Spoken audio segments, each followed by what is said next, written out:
اعوذ باللہ من الشیطان اللعین الرجیم بسم اللہ الرحمن الرحیم رب اشرح لی صدری ویسر لی امری واحلل عقدۃ من لسانی یفقہوا قولی اللہم صلی علی محمد وآل محمد۔ سامعین عزیز مومنین مومنات، ایک بہترین وظیفے کے ساتھ آپ کی خدمت مبارک میں حاضر ہوئے ہیں۔ دعا کرتے ہیں کہ پروردگار عالم ان لمحات کو اپنی بارگاہ میں منظور و مقبول فرمائے۔ آپ تمام مومنین مومنات کی جو بھی آرزویں، خواہشات ہیں، دعائیں ہیں، تمنائیں ہیں، وہ بحق محمد و آل محمد علیہ الصلوۃ والسلام منظور و مقبول ہوں، آمین یا رب العالمین۔ آج ایک بہترین وظیفہ، بہترین عمل جسے نقل کیا گیا ہے شیخ محمد علی اردبادی سے، اور اسی طریقے سے اس وظیفے کو نقل کیا ہے سید مرزا عبداللہ شیرازی نے۔ یہ بہت ہی بہترین، مجرب، مؤثر ترین عمل ہے۔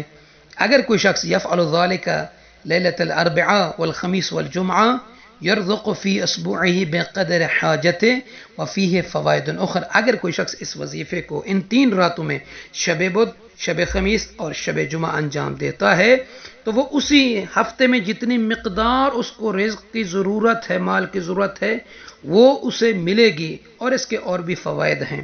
اور بالخصوص یہ عمل نماز مغرب کے بعد انجام دینا ہے، نماز عشاء سے پہلے ختم کرنا ہے۔ سورہ مبارکہ الطلاق کی آیت نمبر 2 اور 3 ہے کہ جسے نماز مغرب کے بعد شب بدھ، شب خمیس اور شب جمعہ پڑھنا ہے۔ کتنی مرتبہ پڑھنا ہے؟ 114 مرہ، 114 مرتبہ ان 2 آیات مبارکہ کی تلاوت کرنا ہے۔ ثم تقرأ بعدها سورة القدر 4 مرات، پھر اس کے بعد سورہ قدر انا انزلناہ فی لیلۃ القدر کی تلاوت کرنی ہے۔ وہ کس طریقے سے؟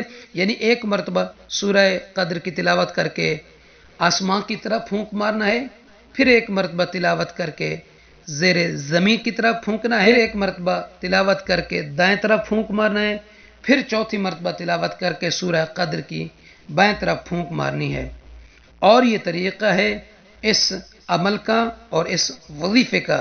اگر کوئی شخص اس وظیفے کو اس طریقے سے انجام دیتا ہے تو وہ یقیناً اسی ہفتے میں جتنی مقدار اس کو ضرورت ہے وہ رزق اس کو ملے گا۔ اگر اسی ہفتے میں حاجت پوری نہیں ہوتی، فرماتے ہیں کہ فَإِن قُضِيَتِ الْحَاجَةُ، اگر اسی ہفتے میں حاجت پوری ہوتی ہے تو ٹھیک ہے، وَإِلَّا أُعِيدَ الْعَمَلُ فِي الْأُسْبُوعِ الثَّانِي أَوِ الثَّالِثِ فَإِنَّهَا تَقْضَى لَا مُحَالَةً، اگر اسی ہفتے میں آپ کی حاجت پوری ہو جاتی ہے تو ٹھیک، ورنہ دوسرے ہفتے میں، تیسرے ہفتے میں 3 ہفتے کریں، اور تیسرے ہفتے کے اندر محال ہے کہ آپ کی وہ حاجت پوری نہ ہو، یعنی حتماً آپ کی وہ حاجت، آپ کی وہ ضرورت پوری ہوگی۔ آپ مومنین سے عرض ہے کہ ہمارے نجفی کربلا یوٹیوب چینل کو سبسکرائب فرما دیں اور بیل کے بٹن کو بھی آن کر دیجیے گا۔ جزاک اللہ۔